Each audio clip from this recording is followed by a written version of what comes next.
In the vastness of the cosmos, where stars shimmered like diamonds scattered across black velvet, there existed a planet unlike any other. It was called Zorathia, a world bathed in hues of violet and gold, its skies alive with floating islands and rivers that cascaded upward into the heavens. This breathtaking realm was home to an ancient civilization ruled by Queen Nyxera, a being of unparalleled beauty and wisdom. Her presence commanded awe, not just because she stood nearly 12 feet tall with skin that shimmered like liquid silver, but also due to her piercing emerald eyes that seemed to see through time itself. Queen Nyxera had reigned for centuries, guiding her people, the Zorathians, with grace and strength. They were a proud species, their bodies sleek and elegant, adorned with bioluminescent markings that pulsed softly when they spoke or expressed emotion. The Zorathians were known throughout the galaxy as diplomats, scientists, and artists, revered for their intellect and creativity. Yet beneath this veneer of sophistication lay a secret fear. Their population was dwindling. Despite their advanced technology and deep understanding of biology, the birth rate among the Zorathians had plummeted over generations. No one knew why. Some whispered it was punishment from the cosmos, while others blamed their long isolation from other races. The queen's heart ached most for her daughters, twins named Lysandra and Seraphina. Born under rare celestial alignments, they were considered miracles, destined to carry on the royal lineage. But now, as young adults on the cusp of adulthood, their futures hung precariously in the balance. Without heirs, the Zorathian Empire would crumble, swallowed by the void of extinction. And so, after countless sleepless nights filled with contemplation, Queen Nyxera made a decision that sent shockwaves through the galaxy. She summoned her counselors, one of whom was Lord Valen, a stern yet loyal advisor whose sharp wit often balanced the queen's more poetic inclinations, and announced her decree: her daughters must marry humans. Not just any humans, but those chosen specifically for their virtues, strengths, and potential to bridge two vastly different worlds. The council erupted into chaos at the proclamation. Humans? Those fragile, volatile creatures who barely understood the intricacies of interstellar politics? It was madness. But Queen Nyxera silenced them with a single raised hand. "Our survival depends on unity," she declared, her voice resonating like thunder softened by silk. "We cannot continue alone. If we are to endure, we must embrace change, even if it comes wrapped in uncertainty." Meanwhile, far away on Earth, nestled in a small coastal town surrounded by rugged cliffs and endless ocean waves, lived a man named Kalen Drake.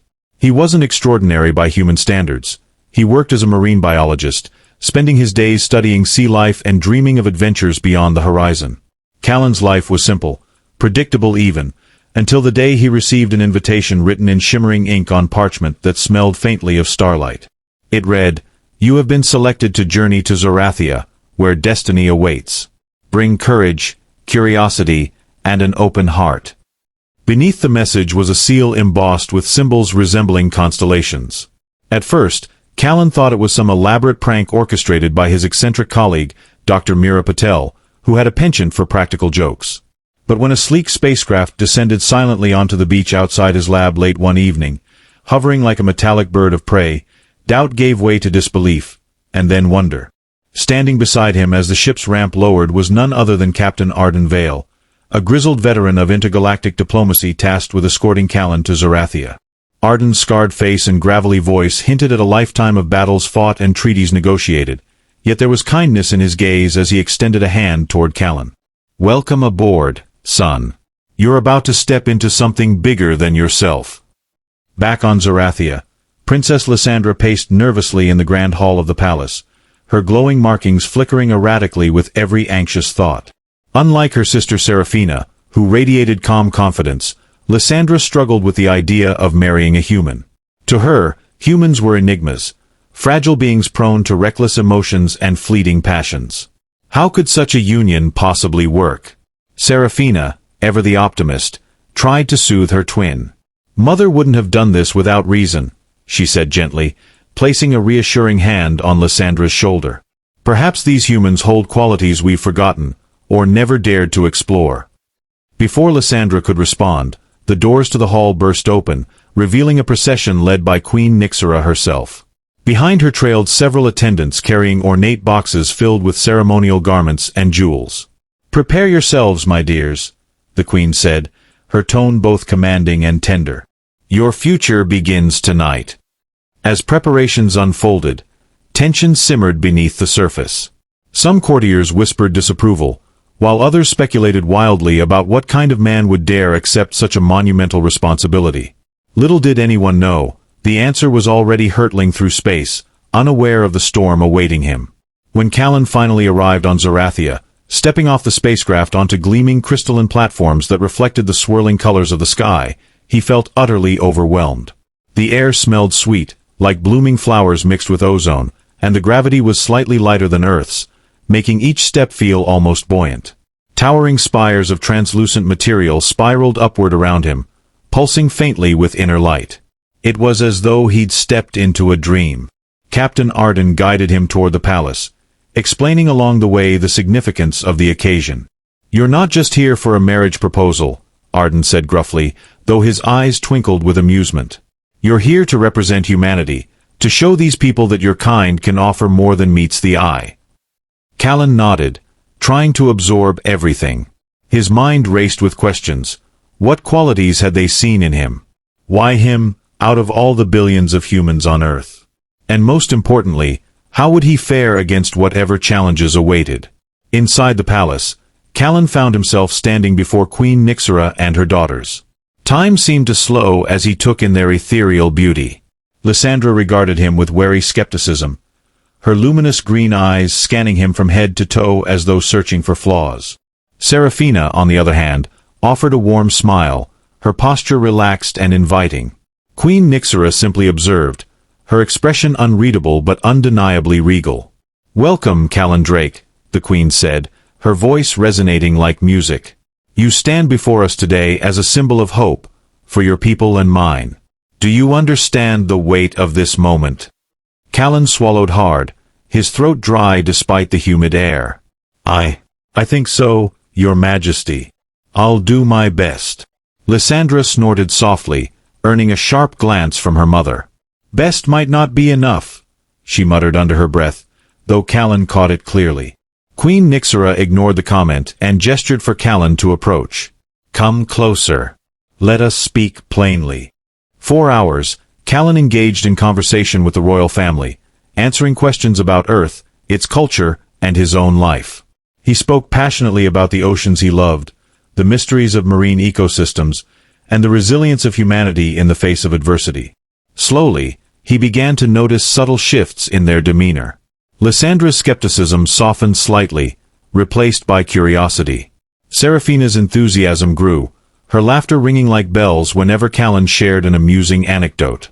Even Queen Nyxera seemed impressed, nodding approvingly at certain points. Yet, amidst the diplomacy and polite exchanges, danger lurked unseen. Unknown to Kalen, factions within the Zorathian court opposed the union, viewing it as a threat to their traditions and purity. Led by a cunning noblewoman named Lady Arindra, these dissenters plotted in shadowy corners, whispering of sabotage and betrayal. Their ultimate goal? To ensure the marriage alliance failed spectacularly, plunging Zorathia back into isolation.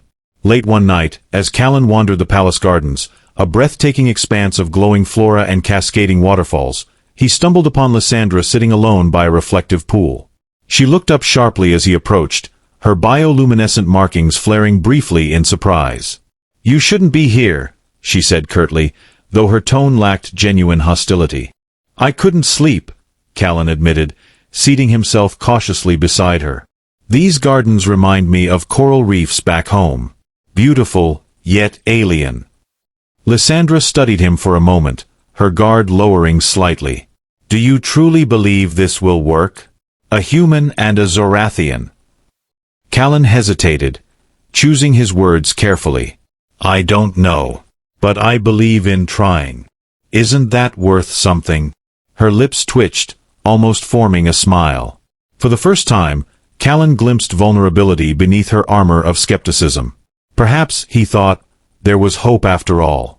Unbeknownst to them, hidden cameras recorded their interaction, feeding live footage to Lady Arindra's private chambers. "Watching the screen," she sneered. "Sentimental fools," she hissed. "They'll learn soon enough that love cannot conquer all." Over the following days, tensions escalated both publicly and privately. During formal banquets, Lady Arindra subtly undermined Kalen's efforts, questioning his suitability and sowing doubt among the nobles. Meanwhile, Kalen continued to bond with Lysandra and Seraphina, discovering shared interests and unexpected common ground. Lysandra, once resistant, began opening up about her fears, not just for herself but for her people. She confessed her doubts about whether Zorathia could adapt to coexistence with humans, while Seraphina countered with stories of past alliances that had strengthened their society. Their conversations often turned heated, fueled by passion and conviction. One evening, during a debate about cultural differences, Lysandra snapped, "Your kind is driven by greed and short-sightedness. How can we trust you not to exploit us?" Kalen, stung but determined, replied firmly, "Humans aren't perfect, no. But neither are you. We make mistakes, yes, but we also learn from them. Isn't that better than clinging to fear?" The room fell silent, the weight of his words hanging heavy in the air. For a moment, Lysandra looked as though she might argue further, but instead, she turned away, her glowing markings dimming slightly. It was clear she was wrestling with conflicting emotions. Behind the scenes, Captain Arden warned Kalen about the growing unrest. Lady Arindra isn't just stirring trouble, she's planning something big. Be careful, lad. Trust no one fully, not even those who seem friendly. True to Arden's warning, strange incidents began occurring. Equipment malfunctioned during diplomatic demonstrations, causing embarrassment for Kalen. Anonymous messages appeared in his quarters, urging him to leave Zorathia immediately. Yet, despite these obstacles, Kalen refused to give up. With Seraphina's encouragement and Queen Nixera's steady support, he pressed on, determined to prove that cooperation between their species was possible. One fateful morning, disaster struck. As Kalen prepared to present a project showcasing Earth's technological advancements, a gesture meant to demonstrate goodwill, an explosion rocked the presentation hall. Chaos erupted as smoke filled the air, alarms blared, and panicked attendees scrambled for safety. Amid the confusion, Kalen spotted Lady Arindra slipping away unnoticed, her expression smug. Acting on instinct, Kalen chased after her, dodging debris and shouting for help. In the ensuing confrontation, Lady Arindra revealed her true motives, accusing Kalen of being nothing more than a pawn in Queen Nixera's desperate gamble. "You think you can save us?" she spat venomously. "You're just delaying the inevitable." Before the argument could escalate further, reinforcements arrived, led by Captain Arden. Lady Arindra was apprehended, her plans thwarted, for now. Though shaken, Kalen realized the incident had shifted something fundamental. The attack had exposed vulnerabilities within Zorathian society, forcing everyone to confront uncomfortable truths about trust, unity, and survival. That evening, as Kalen sat with Lysandra and Seraphina beneath the starlit sky, he felt a profound sense of connection. They were no longer merely representatives of their respective worlds. They were allies, bound together by shared struggles and newfound understanding. Yet, looming above them all was the question neither dared to ask aloud. Could love truly bloom in the shadow of such uncertainty? As weeks turned into months, the bond between Kalen and the princesses deepened, evolving into something neither of them could have anticipated. Lysandra, once guarded and skeptical, began to soften, her sharp edges smoothing as she allowed herself to trust, not just Kalen, but the possibility of a future intertwined with humanity. Her initial resistance gave way to curiosity, then admiration, as she witnessed his unwavering determination to bridge the gap between their worlds. Seraphina, ever the optimist, embraced the idea wholeheartedly, finding joy in Kalen's stories of Earth and marveling at the parallels between their cultures. Together, the trio formed an unlikely camaraderie, united by laughter, debates, and moments of quiet reflection under Zorathia's kaleidoscopic skies. Yet, their growing closeness did not go unnoticed. Across the palace, whispers spread like wildfire, fueled by envy and fear. Lady Arindra, though imprisoned for her earlier treachery, had planted seeds of dissent that continued to sprout. Nobles who once held their tongues now voiced concerns openly, questioning whether the union would dilute Zorathian heritage or weaken their already fragile society. Some argued that Kalen's presence was a distraction, a mere spectacle designed to placate the queen's desperate hopes. Others claimed that humans, with their chaotic emotions and unpredictable nature, were inherently incompatible with Zorathian sensibilities. The descent reached a fever pitch when Queen Nixera announced her intention to host a grand celebration to mark the progress of the alliance. The event, she declared, would serve as a testament to unity and mutual respect, featuring performances, feasts, and displays of artistry from both Earth and Zorathia. While many welcomed the idea, others saw it as a provocation, a blatant flaunting of the controversial arrangement. Protests erupted in the capital city, with banners reading "Zorathia for Zorathians," held aloft by angry crowds. Some extremists went so far as to vandalize statues depicting historical figures, claiming they represented a purer era before external influences tainted their civilization. Amid the turmoil, Kalen found himself torn. On one hand, he was heartened by the support he received from Lysandra, Serafina, and even parts of the royal court who believed in the alliance. On the other, he couldn't ignore the weight of animosity directed at him. Strangers glared at him in the corridors of the palace, muttering insults under their breath. Once, while exploring the bustling marketplace of the capital, he was confronted by a group of agitated citizens demanding to know why he thought himself worthy of their princesses. Kalen handled the situation with calm restraint, explaining his intentions and expressing his respect for Zorathian culture. But the encounter left him shaken, reminding him of the enormity of the task ahead. Despite the mounting pressure, life in the palace had its lighter moments. Kalen's attempts to navigate Zorathian customs often resulted in humorous misunderstandings. During one particularly memorable meal, he mistook a dish of luminescent jellyfish-like creatures for dessert, only to discover they were actually a savory appetizer. His exaggerated reaction, complete with wide eyes and a comically horrified expression, sent Serafina into fits of giggles, while Lysandra smirked and teased him mercilessly. Another time, he accidentally activated a holographic training simulation meant for warriors, leading to a chaotic session where he stumbled through combat drills while virtual enemies swarmed around him. The spectacle drew a crowd of amused servants and guards, turning what should have been a serious exercise into an impromptu comedy show. Even Captain Arden, usually stoic and unyielding, found himself drawn into the camaraderie. One evening, during a casual gathering in the palace garden, he regaled the group with tales of his misadventures across the galaxy.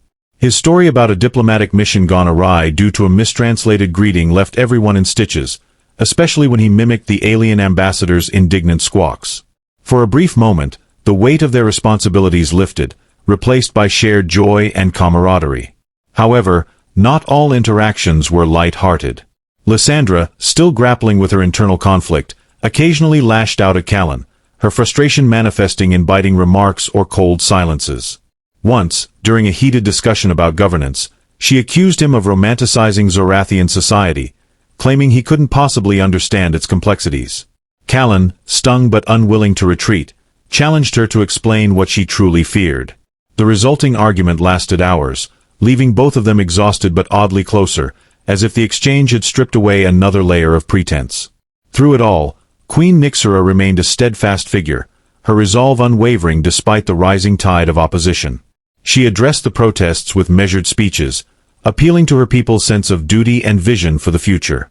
"Change is never easy," she told a restless assembly of nobles. "But stagnation is death. If we cling to fear, we doom ourselves to fade into obscurity. Is that the legacy we wish to leave behind?" Her words resonated with some, inspiring renewed efforts to foster understanding between humans and Zorathians. Scholars collaborated on projects blending Earth's scientific advancements with Zorathian innovations, creating hybrid technologies that promised breakthroughs in medicine, energy, and communication. Artists from both worlds exchanged ideas, resulting in breathtaking works that celebrated their shared humanity and uniqueness. These small victories, though overshadowed by larger conflicts, offered glimmers of hope. As the date of the grand celebration approached, anticipation mingled with apprehension. Preparations consumed the palace, with artisans crafting elaborate decorations, musicians rehearsing intricate compositions, and chefs experimenting with fusion cuisine. Kalen threw himself into the planning, eager to contribute and prove his commitment. He suggested incorporating elements of Earth's festivals, such as fireworks and communal dances, which intrigued many Zorathians who had never experienced such traditions. Yet, beneath the surface, tensions simmered. Whispers of sabotage circulated again, prompting increased security measures. Captain Arden doubled the guard patrols and implemented strict protocols for entering restricted areas. Even Lysandra and Seraphina expressed unease, their usual confidence tinged with anxiety. What if something goes wrong? Seraphina asked one night, her voice unusually subdued. What if all our efforts collapse under the weight of hatred?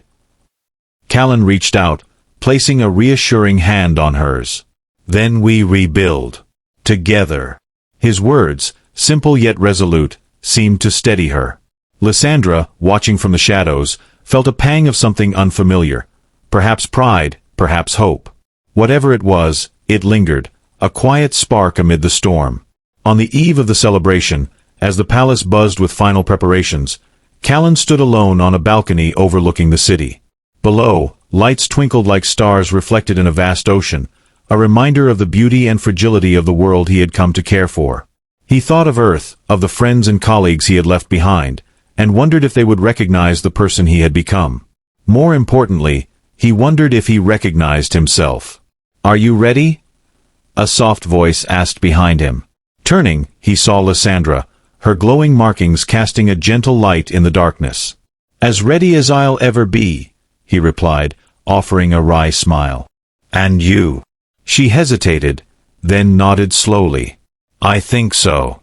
For the first time, I believe this might actually work." Their eyes met, and for a moment, the universe seemed to hold its breath. Whatever the outcome of the celebration, one thing was certain. The journey had changed them all, forging bonds that transcended worlds and defied expectations. But the true test lay ahead, waiting to unfold under the watchful gaze of the cosmos. The day of the grand celebration dawned with a brilliance that seemed almost deliberate, as if the universe itself conspired to honor the occasion. The skies of Zorathia shimmered with iridescent clouds, reflecting the colors of 1,000 sunsets, while the floating islands above cast dancing shadows across the landscape. The palace grounds transformed into a vibrant tapestry of sights and sounds, with banners fluttering in the breeze, holographic displays illuminating the air, and the hum of excited voices filling every corner. Servants scurried about, putting finishing touches on elaborate arrangements, while performers rehearsed their acts in secluded courtyards. It was a scene of controlled chaos, brimming with anticipation and hope. Kalen dressed in a ceremonial robe gifted to him by Queen Nixera, its fabric woven with threads that shimmered like stardust. As he adjusted the intricate clasps, he caught glimpses of his reflection in the polished surfaces of the palace walls. The man staring back at him looked different, not just physically, but in spirit. Gone was the hesitant marine biologist who had stepped off the spacecraft months ago. In his place stood someone steadier, more resolved. He took a deep breath, steeling himself for the challenges ahead. Outside, the festivities began with a procession led by Queen Nixera herself. Clad in regal attire adorned with glowing gemstones, she walked with an elegance that commanded reverence. Beside her were Lysandra and Seraphina, their gowns flowing like liquid light, their bioluminescent markings pulsing in harmony with the music. The crowd erupted into cheers, though Kalen noticed pockets of silence where dissenters stood with crossed arms and scowls. Still, the overwhelming response was one of awe and excitement, a testament to the Queen's enduring influence. The ceremony commenced with a series of speeches, each delivered with eloquence and purpose. Queen Nixera spoke first, her voice resonating like a symphony as she addressed her people. "Today, we celebrate not just an alliance, but a new chapter in our history," she declared, her emerald eyes scanning the assembled masses. "Let us embrace this opportunity to grow, to learn, and to thrive together. For in unity lies our strength." Her words stirred a mix of reactions. Many applauded enthusiastically, their faces alight with hope. Others clapped politely, their expressions guarded. And then there were those who remained silent, their disapproval palpable. Among them stood Lord Valen, whose loyalty to the Queen masked his lingering doubts. He watched Kalen intently, wondering if the human truly understood the magnitude of what was being asked of him. When it was Kalen's turn to speak, the atmosphere shifted. All eyes turned to him, some curious, others skeptical. He stepped forward, his heart pounding but his voice steady. "I come from a world vastly different from yours," he began, his tone humble yet confident. "A world marked by imperfections, yes, but also by resilience, creativity, and an unyielding desire to reach for the stars. I stand before you not as a representative of perfection, but as proof that growth is possible when we choose to listen, to adapt, and to trust. His speech earned a mixture of applause and murmurs. Some were moved by his sincerity, while others dismissed his words as naive idealism. Yet, as he concluded, a surprising sound rose above the din, a single voice singing a melody that blended Earth's folk tunes with Zorathian harmonies. It was Seraphina, her voice soaring like a bird set free. One by one, others joined in, creating a chorus that transcended language barriers and cultural divides. By the end, tears glistened in the eyes of many, including Kalen's. The celebration continued with performances that dazzled the senses. Acrobats soared through the air, their movements synchronized to pulsating rhythms. Fireworks exploded overhead, painting the sky with bursts of color that mirrored Earth's finest displays. Musicians played instruments that combined traditional Zorathian designs with human innovation, producing sounds that were at once familiar and otherworldly. Dancers twirled in patterns that told stories of unity and perseverance, their costumes shimmering like galaxies in motion. Yet, amidst the splendor, danger lurked. Unbeknownst to the revelers, a group of radicals had infiltrated the event, disguised as entertainers. Their leader, a fiery-eyed woman named Kalen, harbored a deep-seated hatred for humans, blaming them for corrupting Zorathian ideals. She had orchestrated the attack alongside remnants of Lady Irindra's faction, determined to send a message that would resonate across the galaxy. As the evening wore on, Kalen found himself caught up in the magic of the moment. He laughed with Seraphina as they attempted a complicated dance routine, earning playful teasing from Lysandra. He marveled at the ingenuity of the hybrid technologies showcased in the exhibition tents, exchanging ideas with inventors and scientists. For a brief span of time, it felt as though peace and harmony might prevail. But fate had other plans. Just as the main banquet was set to begin, a deafening explosion shattered the tranquility. Panic erupted as smoke billowed from one of the pavilions, sending guests fleeing in all directions. Screams echoed through the air, mingling with the wail of alarms. Kalen's instincts kicked in immediately. He scanned the chaos, searching for Lysandra and Seraphina. Spotting them near the dais where Queen Nyxera stood, he sprinted toward them, dodging falling debris and panicked bystanders. "Stay close," he shouted, pulling them behind a sturdy pillar as another blast rocked the area. The attackers emerged from the smoke, wielding weapons that emitted crackling energy beams. They moved with precision, targeting key figures in the crowd. Kalen herself strode boldly into view, her eyes blazing with fury. "This ends now," she screamed, raising her weapon toward the queen. But before she could fire, a streak of golden light intercepted her shot, deflecting it harmlessly into the ground. It was Captain Arden, his battle armor gleaming as he charged into the fray, followed by a contingent of royal guards. The ensuing battle was fierce and chaotic. Energy blasts lit up the night, clashing against shields and ricocheting off metallic surfaces.